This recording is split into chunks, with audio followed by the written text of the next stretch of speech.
So happy Easter, everybody. It's a very special day.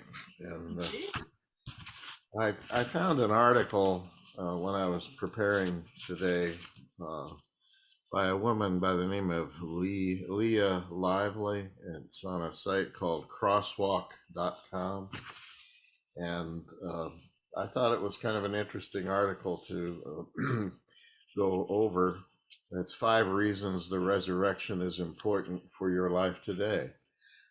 So in the idea of living your faith each day and so forth, it kind of crossed paths with my thinking there a little bit.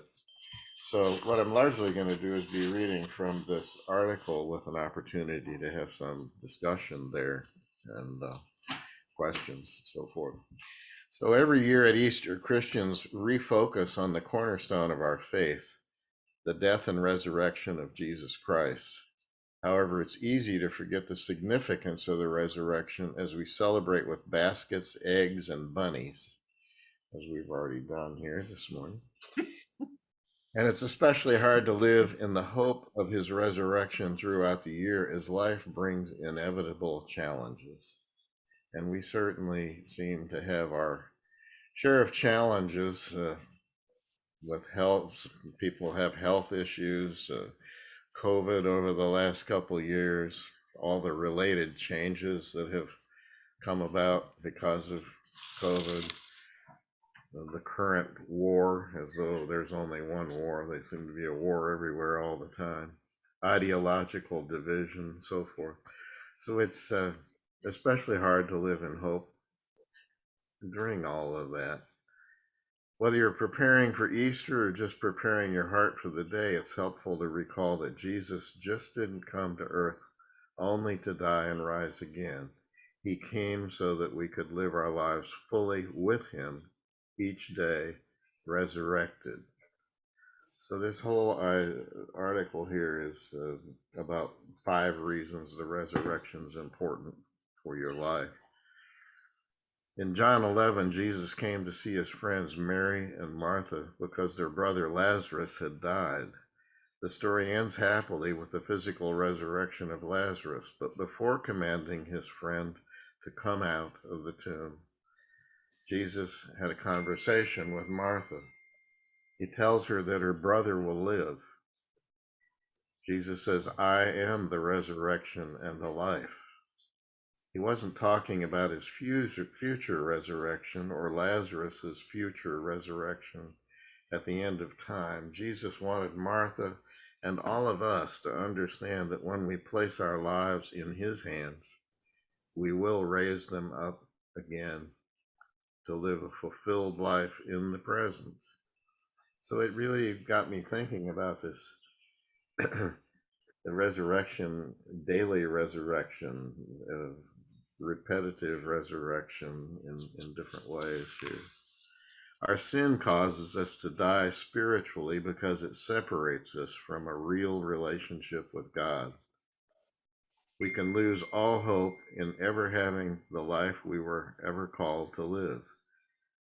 Jesus wants us to live a resurrected life now.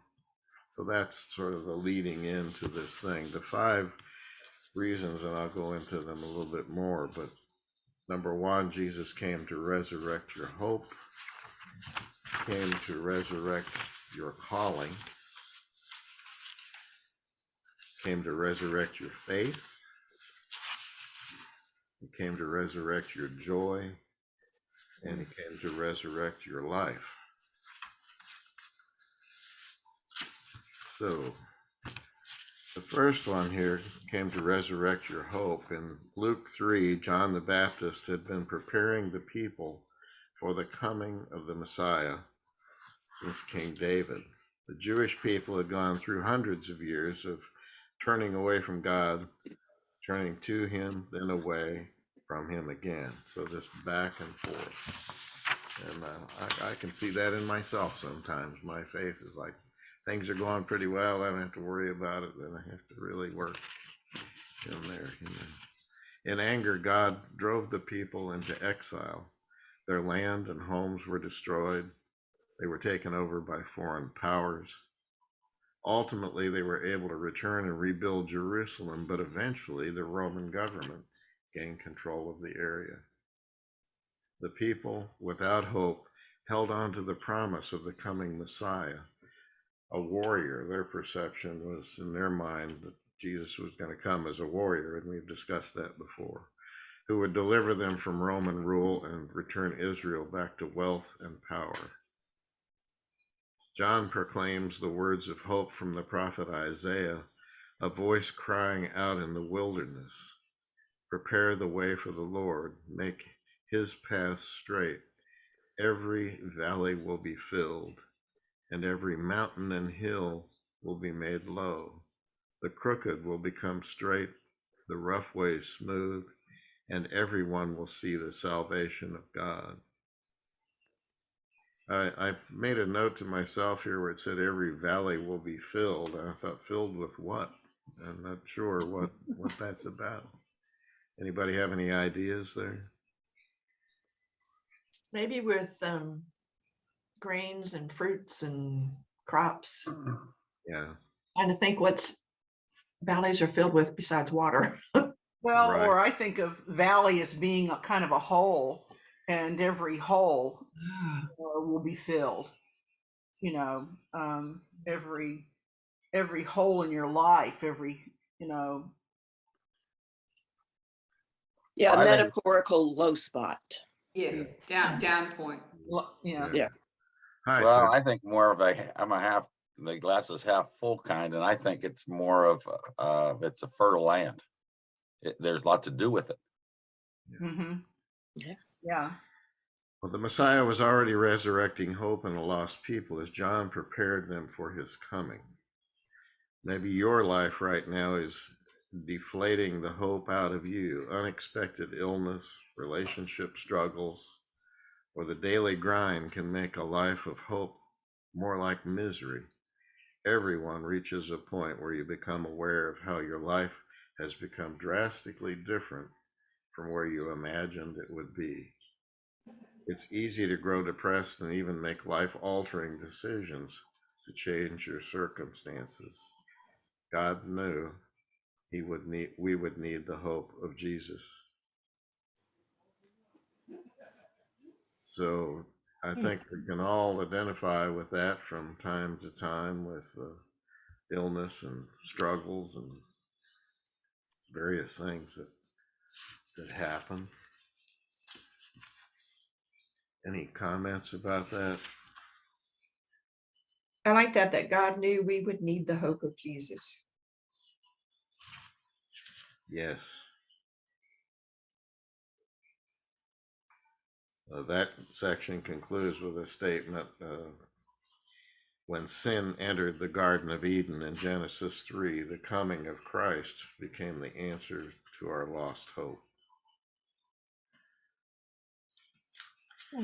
Jesus came to resurrect your calling. In Luke 5, Jesus resurrected a calling in the hearts of some fishermen. In a Jewish cultural tradition, the children are sent to school to learn the scriptures and memorize the Torah. Once they reach a certain age, the girls come home to help with household duties. The boys continue with their studies. If they excel as students of the scriptures and eventually ask a rabbi, a teacher, to follow him as an apprentice. If the boys do not do well or are rejected by a rabbi, they return home to learn the family business. The fishermen were rejected as apprentices, and now they worked with their fathers. Well, this gets interesting here. Many of the men Jesus called had already been followers of John the Baptist. They listened to his encouragement to repent their sins and prepare their lives for the coming Son of God. And here's the interesting part. Instead of these rejected students approaching this rabbi, Jesus, he approached them. They didn't ask to follow him. He commanded that they follow him.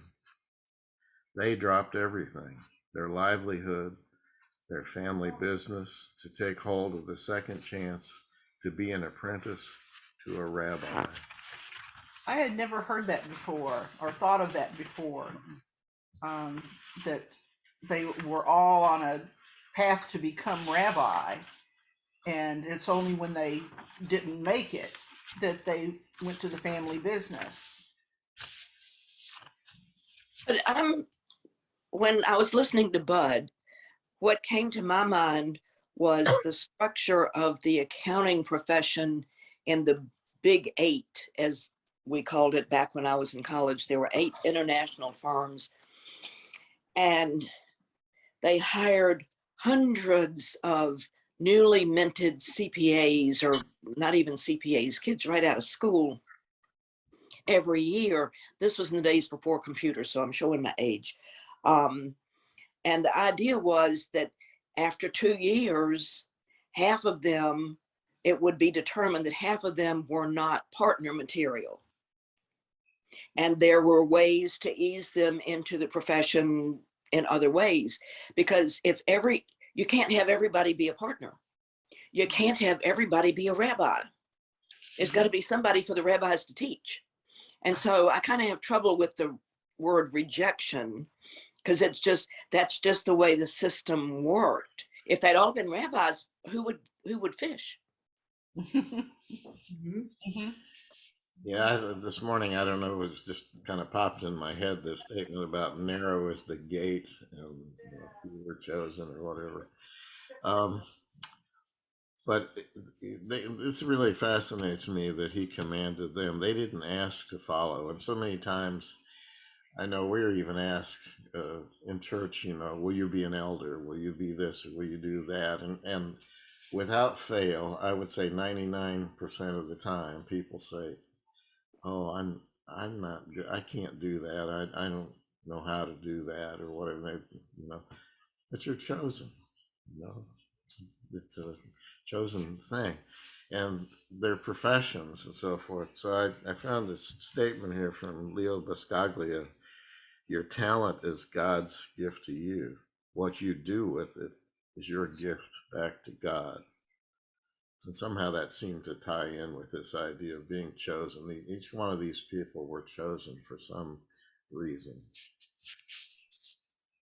When life throws curveballs, your dream and calling can get laid aside or even forgotten.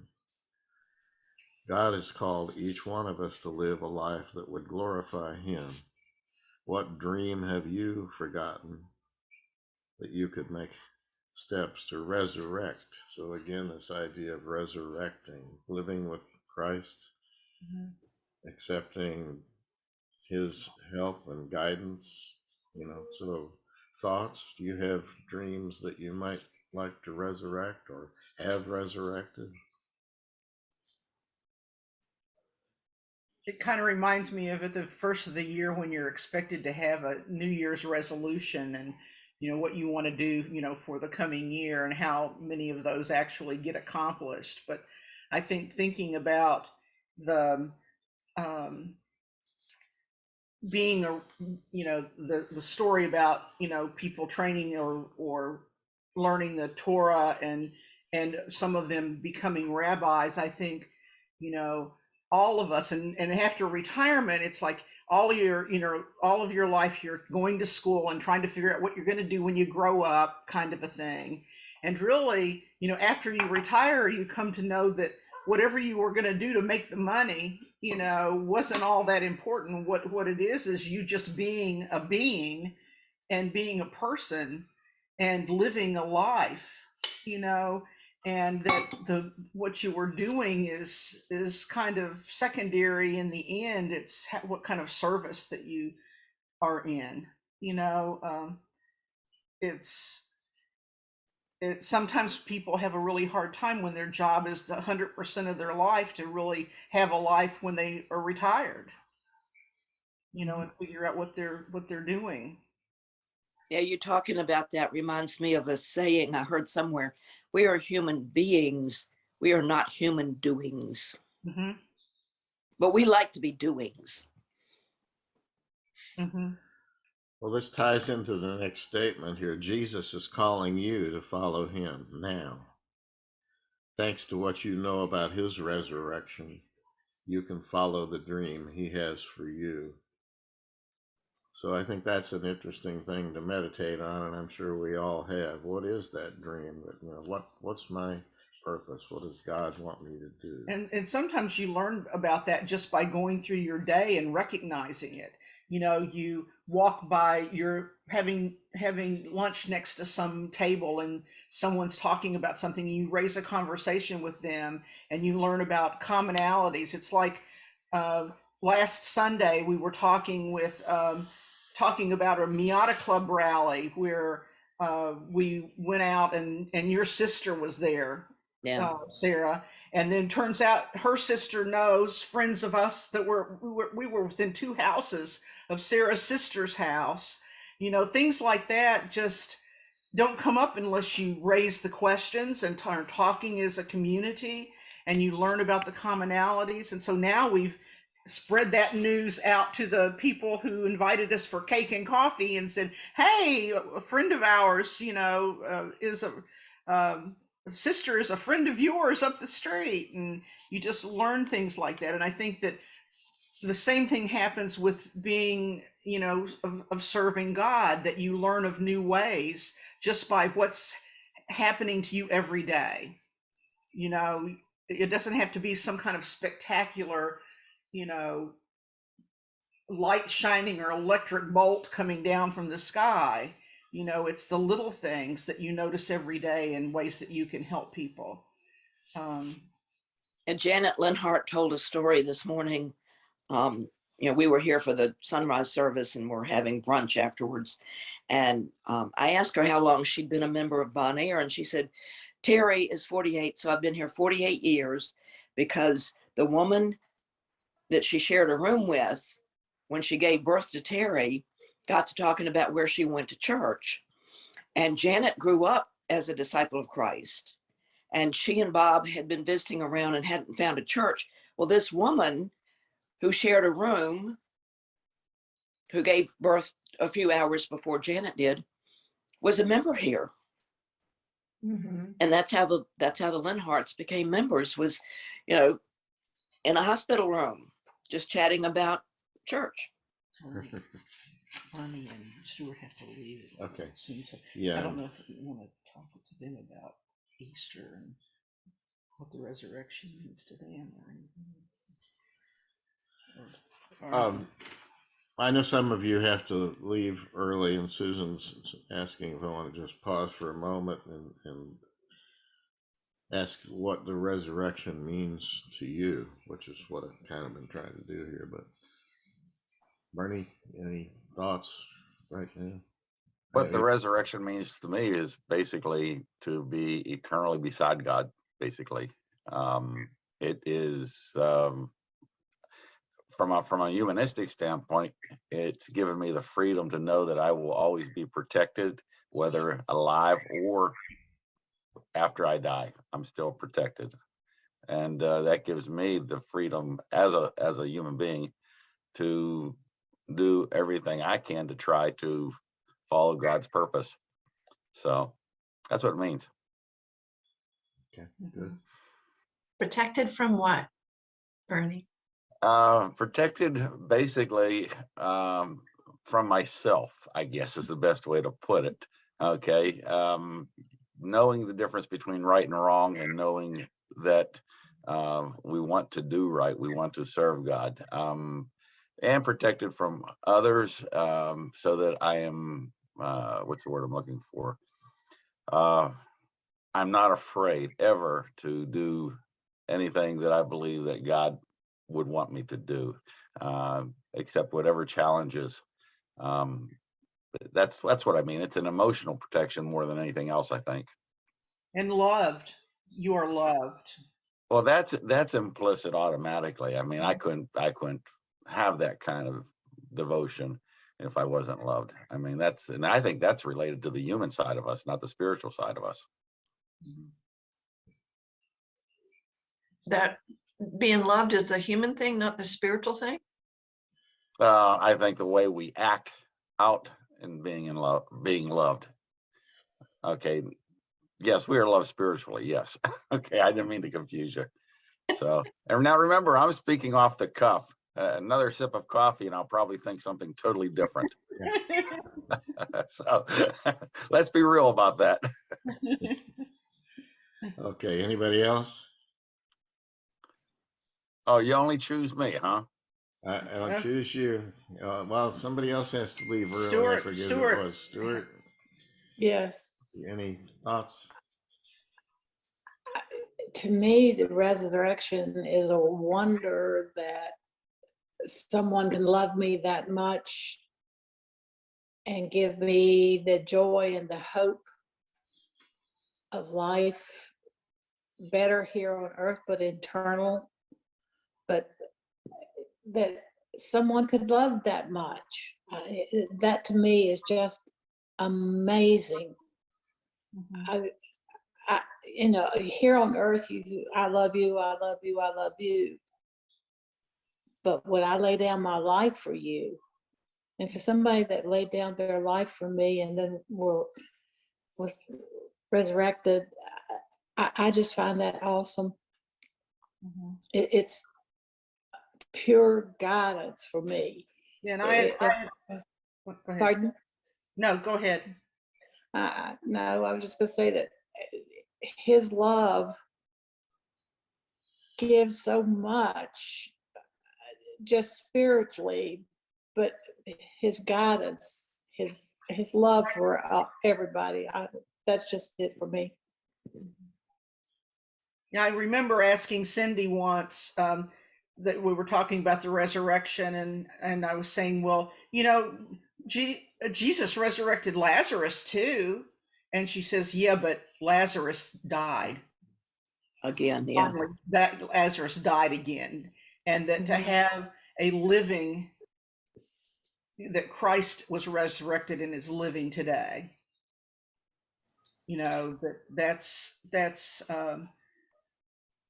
That we have someone, the Spirit, that's living with us every day. And when you talk in your mind and your mind's constantly going, even if it's talking about going to get the groceries or whatever, I've always thought that's kind of a communication with a spirit. That's why you have to watch what you say in your head. At a friend's suggestion, I ordered a devotional book by Sarah Young. And the one that I chose, she has written many, but the one that I chose was that Jesus listens. And she talked about how, we're all encouraged to pray, say our daily prayers and so forth. But do we ever really stop and think, hey, he's listening to me? It might be midnight, it might be 2:00 in the morning, and to know that he's there listening. Just to know that he's there all the time. Sometimes that's a dangerous thought. A lot of times that's an interesting point, Stuart, that he listens and the reassurance, Mhm. the reassurance that he is. Okay, well, I'm going to move on here so we can try to get through this. Jesus came to resurrect your faith. Throughout the Gospels, Jesus heals and brings to life those who have faith in him. There are countless stories where Jesus proclaims, "Get up," after he's healed the person who'd been proclaimed dead or paralyzed. He resurrects the faith of those who are ill, as well as the onlookers who rejoice after witnessing the miracle. So that was an interesting mental twist for me. It's like not only healing that person, but then healing all of us who are praying for somebody. And so recently we have a friend in Kentucky who had some really serious, almost fatal conditions. And, I kept praying for him and thinking about the centurion and that man coming to Jesus and praying for his slave, and the guy was healed. And and it worked, and so I just thought that was, it's not only healing Gus, it's healing resurrecting my faith a But little then, bit. but then also I remember when my father was in the hospital with lung cancer, and I would just go into the bathroom at the hospital and pray the Lord's Prayer over and over and over and over again, thinking that he's gonna, I can't pray for him to get better. I have to just pray the Lord's Prayer over and over again. So my mind is just concentrating. It's whether it's meditation or whatever, but sometimes the healing doesn't come. Sometimes you have to pray for the strength for whatever is to come, because he died in the room when I was in there with him by myself, and it was a real impact on my life. So it's not all prayers are answered in the way that you want them to be, and you have to have. I remember the story we were talking about Daniel last week, where the people uh, the Jewish people were saying, I don't care, King Nebuchadnezzar, whether God answers the prayer and saves me or not. I'm still not going to worship your golden idol. That to have that kind of faith, and to hear stories of a young 20-year-old back in the days of World War II, where she went against Hitler and spoke against Hitler, and she was killed for it. And she said that, we all have to have something worth dying for. That I can't, if no one's willing to give their life, for something, then what's the real worth of that? So it's hard, because it's hard to think of when you're praying, which way is that prayer going to be answered? Is it going to be answered, or are you going to have to just live with the circumstances?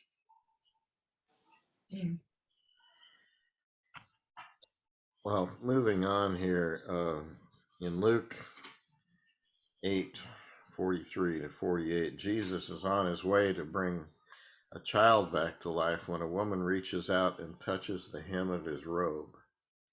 She'd been bleeding for 12 years and must have been at the point of desperation and weakness if she were in the physical position to touch the bottom of Jesus's garment. She'd been shunned from society, kept out of entering the temple area, but her faith was enough that she knew if she simply reached out and touched the cloth worn by Jesus, she would find healing. Upon touching his garment, instantly her bleeding stopped. She didn't have to ask for healing, and Jesus didn't have to grant her healing. All the woman needed was enough faith to help her reach out and touch her healer. Long-term suffering can diminish your faith. For 12 years, the woman had been suffering. The presence of Jesus resurrected her faith to the point of acting on it. So I think that's an interesting thing there, is to say we have to act on our faith as well. She didn't do anything great.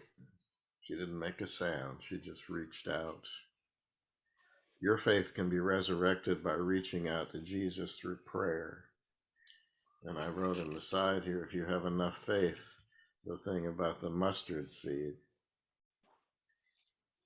Through prayer, worship, reading the Bible, he may begin healing your grieving heart through your resurrected faith. A lifetime of pain. Well, this is on to the next section here.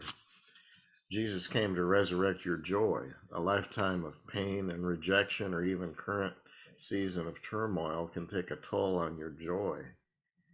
In John 4, we meet a woman who's been an object of ridicule for her race, religion, and lifestyle choices. She's a Samaritan. While she doesn't fit in with Jewish society, she also doesn't fit in with her own people. Yet Jesus sits down in this town of outcasts to wait for and speak with this woman of ill repute. She comes midday in the heat of the sun to draw water at the well, possibly to avoid the town gossip. She's had 5 husbands, and now she lives with a man that she's not married to.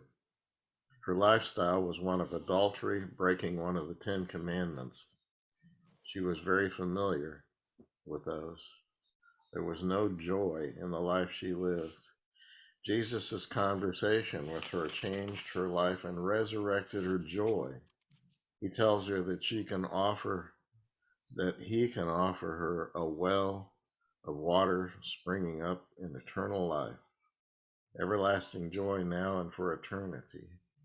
Her joy was resurrected in her to the point of leaving her water jug, the whole reason she came to the well in the beginning, and telling the people of Samaria about her encounter with the Messiah. Because of her joy, they left the town and made their way to him. So that's interesting too, that things that happen to us can lead to changes in many other people. So she led them to Jesus.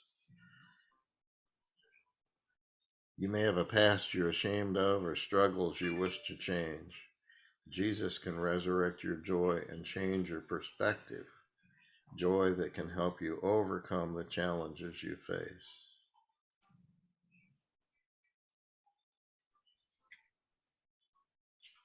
And the last one, oh, I'm sorry, go ahead. I was going to say, I think, what she was saying about the woman that bled for 12 years, that we just have to have faith and we'll be healed. And I think healing comes in different ways, for sure. But just like Susan was saying, just having faith didn't heal your dad from lung cancer. It's not going to heal my mother from her arthritis. Could not acceptance also be a form of healing if you're granted that? Well, that's there. I have a little plaque that I got when I came across in my 30s, and it's just been a godsend for me because in my 30s, I spent the whole time trying to figure out about death and, oh my gosh, I was going to die, that 30s kind of thing. So, but it says in every season of life, there is something to celebrate. And so in every season of life, there's still something that gives joy. Yeah, I can remember when my mom was in the nursing home and she didn't really know what was, she always knew us and we were so blessed that she recognized and knew us.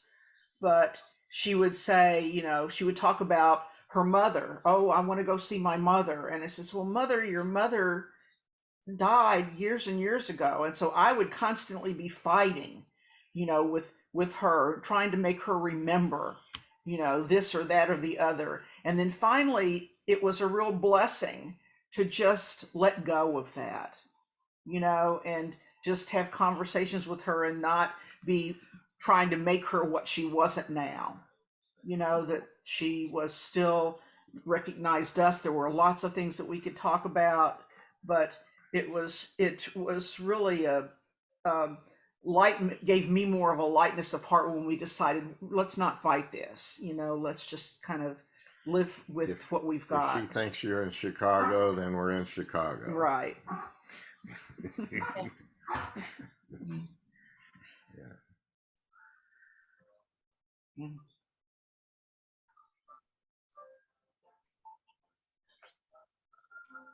Ready? Yeah, I was just reading some of my notes that don't even make any sense to me now. I'm so glad to hear you say that. Yeah. Some thought I had at the time, I guess. Yeah. Well, the last one here, Jesus came to resurrect your life. In Ezekiel 37, the prophet Ezekiel had a vision of a valley of dry bones. This was a representation of the people of Israel. There were no signs of life or any possibility of resurrection until God breathed life into the bones. This was a prophecy of Christ coming to breathe life into all who believe in him. First, he had to represent us in the valley of dry bones. He had to be convicted, tortured, and killed with no sign of life or possibility of a resurrection. In John 20, Jesus had been in the tomb for 3 days. His friends and followers were hiding together for fear of arrest due to their connection with him. They were also grieving together at the tragic loss of the one who had once resurrected their hope, calling, faith, and joy. Out of love and duty, women went to the tomb to care for his body on the 3rd day, only to find the stone rolled away and the tomb empty. In these days and weeks that followed, Jesus would reappear to his followers and friends, resurrecting their hope, calling, faith, and joy repeatedly. The breath of life breathed into him by God breathed life into the grieving hearts of his people. Jesus was sent to this earth to resurrect you. He had to endure more torture and pain than any innocent man should, so that each of us could live a resurrected life. You may have lost your hope, calling, faith, and joy due to the struggles of life, but you have a God who has the power to breathe life into your dry bones. Pray and ask God to resurrect your life. Ask God to breathe life into you. Ask him to help you live a resurrected life with hope, calling, faith, and joy. So that is the article there that I thought was pretty interesting, and thinking about resurrection in a little different way for me anyway. So when you wake up on Easter morning, you know, we've already heard from Stuart and Bernie. What does this day mean to you as a Christian? Oh. A new start, new day. Well, a recommitment. Claire and I were on the early, and Sarah and Tom were there too, and for the early service and watching the kids be baptized today. And that, so when that gets posted, I hope you go in and watch it, because Oh, yeah. that always, you know, to watch their making that commitment, you know, and what you hope is a lifetime commitment, and so the hope in that. So, and it always gets me thinking about you know, my commitment. So a recommitment, a renewal. Well, what I was thinking of for the Rimboat kids and the Emson kids, I don't remember specifically, but I know I saw their mothers be baptized. Oh, yeah. And, you know, just the continuity of the, you know, the church family type of thing. I was thinking about that, in addition to how old it makes me feel. I just think the resurrection is that, you know, for me, there is such a clear dividing line of no hope versus baptism, the resurrection, Christ entering my life, and then everything changes. So it's, for me, Easter is so important because I understand the analogy of being in death and then coming to life. And what about you, Harold and Gail?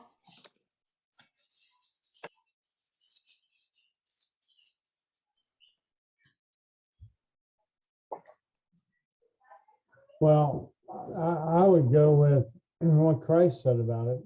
To me, he said the resurrection would be proof of all he said was true, as he said about the miracles. So for me, the resurrection is the supreme proof of this, of everything he said was true and would come to pass. So to me, it's more about his teachings, you know, lead us to a different way of life or commitment to him. But to me, the resurrection is just simply the ultimate proof that he was who he said he was, and everything else he said was true. Hmm. And that's pretty much what he said about it too. I mean, yeah, that's, you know me, the red letters. So And Gail? she says she's in agreement. She's across the room. Can hear her.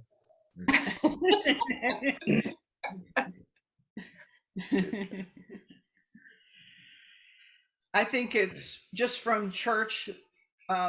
One of the things every Easter morning when I wake up, I just think of the song that we sing at church. Christ the Lord has risen today. Hallelujah. Mhm. I think that's just what goes through my mind on Easter morning.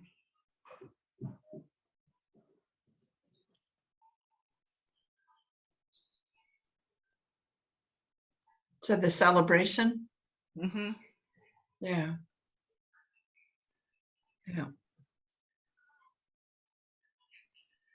Hmm. Well, I think that's all I have for today. So Happy Thanks, Easter. Fred. Happy Happy Easter, Easter. everyone. Woo, cheers. Easter.